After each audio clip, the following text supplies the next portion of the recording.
been watching these flame wars over a Democratic underground between Hillary supporters and Bernie supporters. I have offered the Sanders campaign advice on the air. Whether they even are listening, I have no idea. And my principal advice was stop talking about Denmark, start framing democratic socialism as the American way, because it is. Thomas Paine came up with most of these ideas in a book called Agrarian Justice back in 1790. Thomas Paine actually laid out Social Security. Thomas Paine, the guy who wrote The Crisis, the guy who wrote, these are the times that try men's souls. The summer soldier and the sunshine patriot will now no doubt shrink from the service of his country, but tyranny like hell is not easily conquered. That guy, the guy who triggered the American Revolution, in his book Agrarian Justice, proposed Social Security. Talked about unionization or the equivalent of it, talked about minimum wage, talked about national health care. I mean, these are all ideas that are as American, literally as apple pie. Thomas Paine and George Washington, the original apple pie guy, were compatriots. They were colleagues. So that was my advice to the Sanders campaign. My advice to the Clinton campaign is this. If you're going to challenge Bernie Sanders, which of course you have to do and is a fine thing to do it on real issues.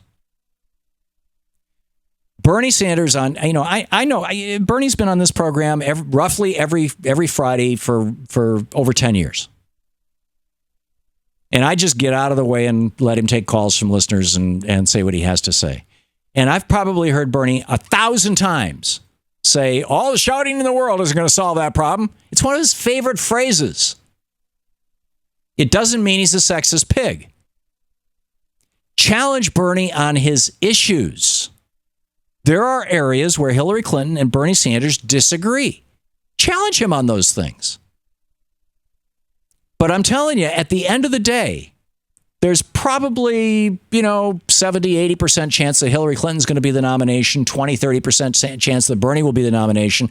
And I realize there are a lot of people who would say that I'm an optimist with those numbers on the Bernie side, that his odds are actually much less than that because Hillary has this formidable machine and her husband and history and all this kind of stuff. But who knows? I mean, whatever the real numbers are, at the end of the day, whoever is the nominee is going to need the people from the base of the other side. And it's one of the reasons I think that, Bernie just, running negative campaigns is something he's never done. And he's dancing around the edge of it right now by simply pointing out policy differences between himself and Hillary Clinton.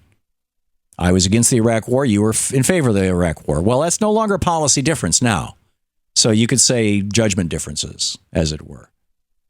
But there are still some areas where their policies differ. How much should we raise taxes on rich people? What should we do about Wall Street?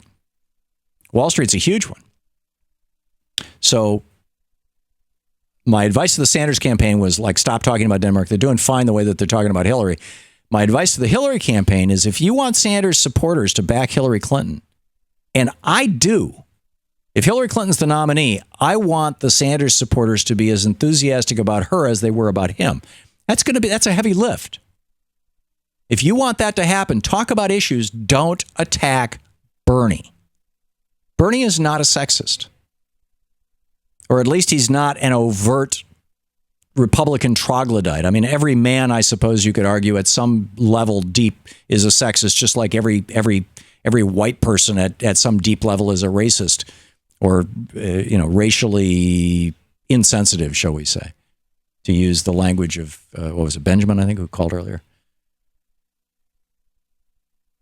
But to do this, shout out to the base, making Bernie the bad guy, that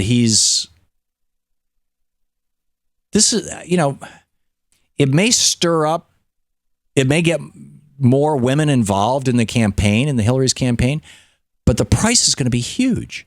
If you want to call somebody a sexist, point your fire at the Republican nominees for president. I mean, these are men who don't want women to have the choice of having an abortion. Some of them are men who don't want women even to have access to birth control.